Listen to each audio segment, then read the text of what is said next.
A mí siempre me ha encantado historia desde niña. Hay una manera de enseñar la historia y hay que cambiarla también. Tanto es el poder a veces de la literatura y de la historia que uno lo va imaginando, digamos, se apodera de uno. Y eso también es la importancia de la mediación, de la forma en cómo uno lo cuente, ¿no? Y son estas historias que uno descubre en el gaje de historiador. Ex Libris Trujillo es un proyecto. Más que todo nos enfocamos a la mediación cultural, a la difusión de la literatura e historia de la región de la Libertad, ¿no? La literatura vista a través de la ciudad y la ciudad vista a través de la literatura.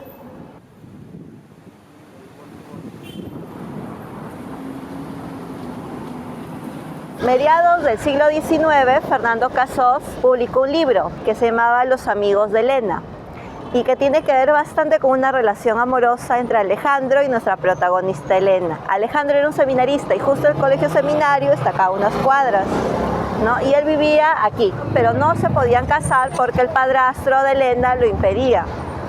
Entonces sucede que el padrastro le ingresa al convento Santa Clara, a Elena, ¿no?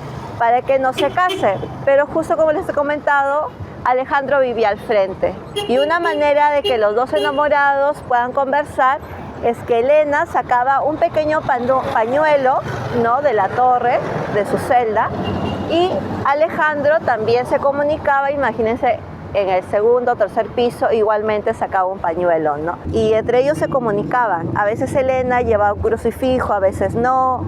A veces Alejandro se ponía un pequeño pañuelo, ¿no?, para significar que le extrañaba, que ella quería estar con ella. Entonces era su forma de comunicarse.